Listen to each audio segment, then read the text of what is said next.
અમદાવાદની વધુ એક કેફેમાં જીવાત નીકળી। હાઈ પ્રોફાઇલ કેફેમાં આરોગ્ય સાથે ચેડા।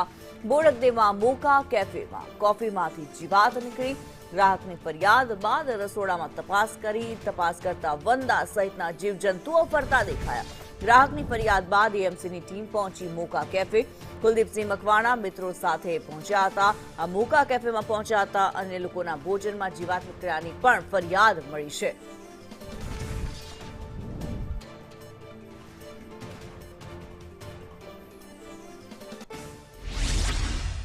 બોડકદેવ મોકા કેફે છે ત્યાં હું મારા મિત્રો સાથે જમવા અને કોફી પીવા આવ્યો હતો। તો કોફીમાંથી અને 3 વંદા નીકળ્યા છે, જેમનો ફોટો મેં લીધેલો છે, મીડિયમ આપું છું। એટલે મારા બાજુના ટેબલમાં જે મારા સાથી મિત્રો બી બેઠા છે એમના ટેબલમાં બી વંદાના વિડીયો આવ્યા છે અને એમના ફૂડમાંથી બી એક વંદો નીકળ્યો છે। એટલે આ ના થવું જોઈએ। આ એક બેદરકારી છે મોકા કેફેની।